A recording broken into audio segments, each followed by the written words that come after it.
está llamando. ¿Sí? ¿Te está llamando tu profesor? ¿Sí? ¿Te contesto?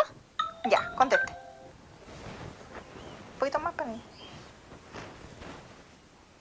Hola Joaquín, ¿cómo estás? Bien.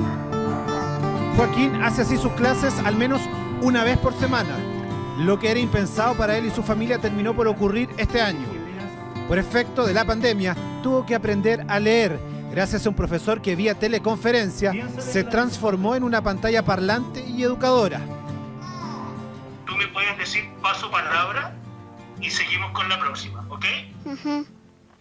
Tengas mucha suerte, Luke Skywalker. Probablemente la etapa inicial más trascendente para la educación de un niño, Joaquín y su familia han tenido que esforzarse por seguir así adelante. Un verdadero mérito para una familia que ha hecho de todo para que su hijo no deserte. Pi. Es que el Ministerio de Educación teme que cerca de 80.000 estudiantes puedan dejar sus estudios, mucho más incluso que los efectos educativos que generó en el país el terremoto del 27F.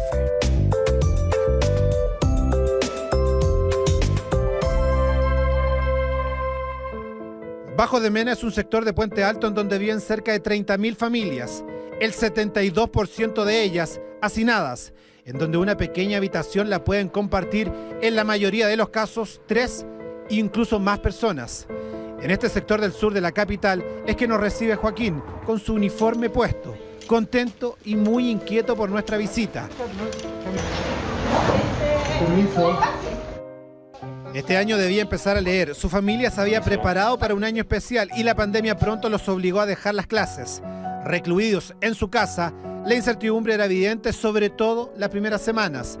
Es que el anhelo de educar al pequeño Joaquín y entregarle la posibilidad real de leer, sentían, se les esfumaba.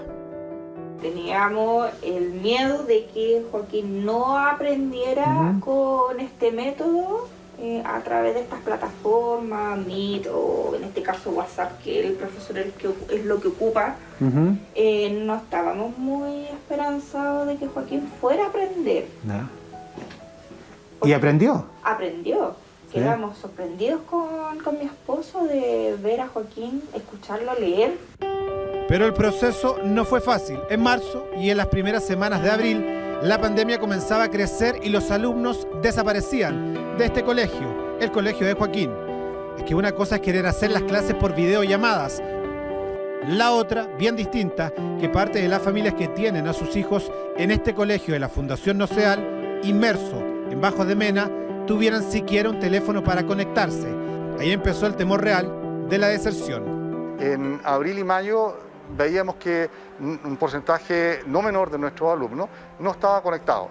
A fines del mes de julio, a tercera semana del mes de julio, eran 104 alumnos de nuestro universo de 545 que tenían una muy poca o nula conexión.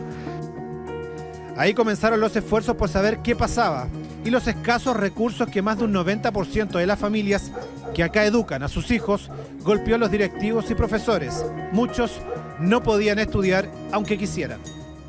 Empezamos a tratar de lograr ciertas certezas y para ello necesitamos saber nuestros apoderados, hay conectividad de internet en las casas, hay dispositivos para poder trabajar a distancia.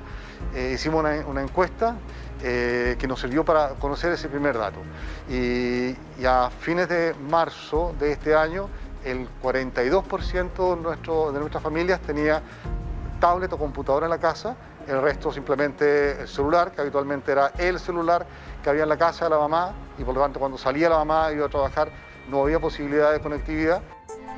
Eso para partir, porque en este sector el colegio es mucho más que solo el lugar donde se estudia. Acá se logra salir del hacinamiento que viven los pequeños estudiantes de este lugar, en donde se pueden alimentar mejor, donde se logra dejar la realidad de la que viene la mayoría de los niños que estudian acá.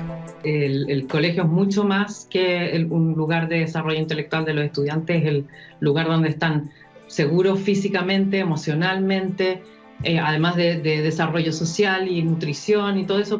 Susana Claro es doctora en Economía de la Educación de la Universidad de Stanford y ve con una enorme preocupación lo que está ocurriendo en nuestras salas. sobre todo porque, nuevamente, los que más están siendo afectados con los cierres de colegios son los que menos tienen, abriendo aún más la brecha educativa en el país, nos dice.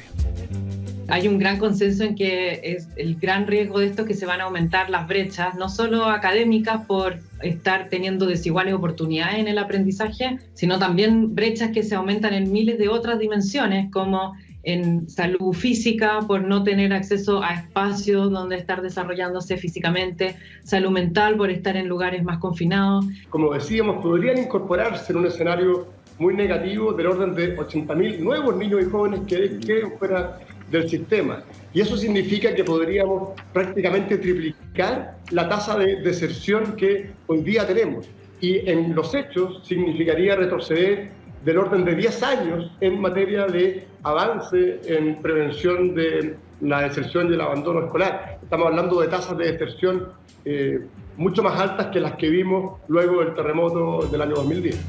No, sin sílaba. Completa. Así de corrido. Agotado. Joaquín pasó de balbucear algunas palabras a avanzar en una lectura que su profesor trata de potenciar. En el caso de él, tiene un teléfono que le permite estudiar. En las clases empecé a leer. Ya. ¿En las clases por teléfono? Sí. Ya. ¿Y te gustan o son fome las clases? Son estresadas. Sí, ¿por qué? Es que me aburren las clases. Ahora, yo te vi bien contento con el profesor hablando, ¿ah? Igual, a pesar de que son estresantes, igual de a poco te vas adaptando a ella, ¿no? Pero igual voy haciendo las tareas. Ah, eso es muy importante. Caroline ha sido vital en el aprendizaje de su hijo, pero está consciente que es una privilegiada para el entorno que tiene. Diferente es lo que ha pasado con algunos de los compañeros de Joaquín y sus familias. Hemos tratado de conectarnos con esas personas para poder saber en qué condiciones están. Incluso hay muchos que son vecinos o muchas familias son demasiado extensas las familias, entonces hoy el contacto con tal niño, no, a ver, voy a consultar, entonces ahí a través de datos hemos ido nos hemos estado conectando con esos niños que se han ido, pero como también hay otros que se pierden y no hay cómo comunicarse con ellos.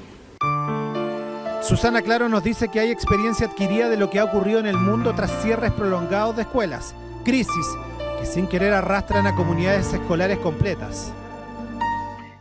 Hay bastante evidencia de historias de los casos que han pasado en otros países. Por ejemplo, en Bulgaria, con el cierre de colegios, sí hubo un 4% de exclusión escolar luego de los cierres, que eso equivale a más o menos 80.000 niños en Chile. La sílaba, que no lo leas en sílaba, es decir...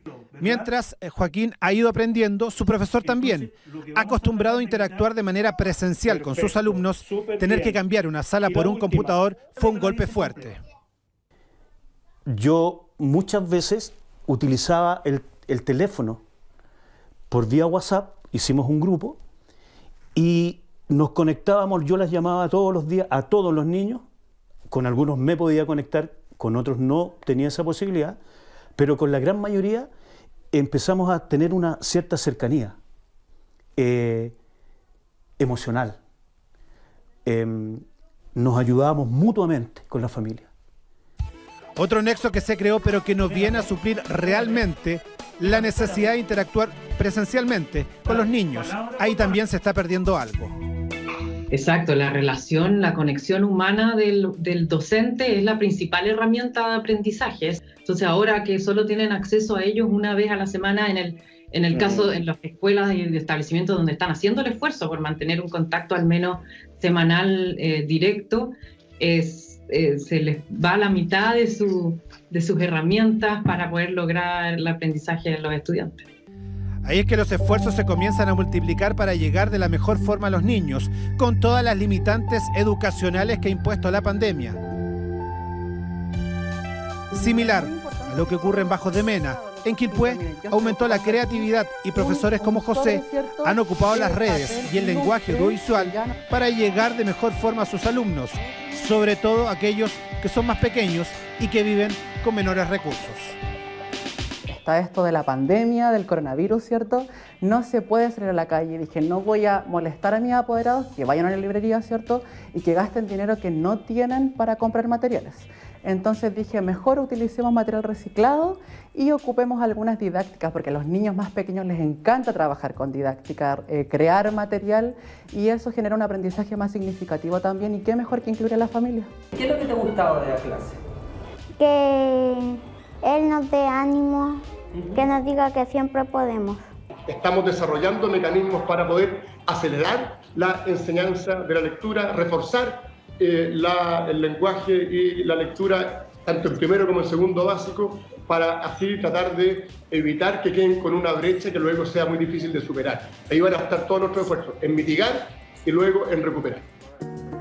De los 104 alumnos de los que no sabían nada al principio de la pandemia, en el colegio Puente Maipo de Bajos de Mena pasaron a 34 y hoy solo 7 no han sido ubicados con cierta periodicidad.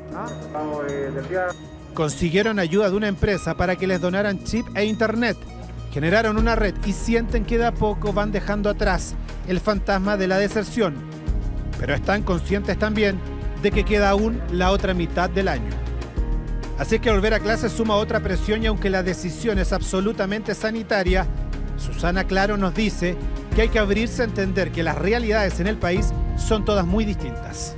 La discusión aquí no es si abrir o no abrir, sino que cuándo, en qué condiciones y para quiénes abrir.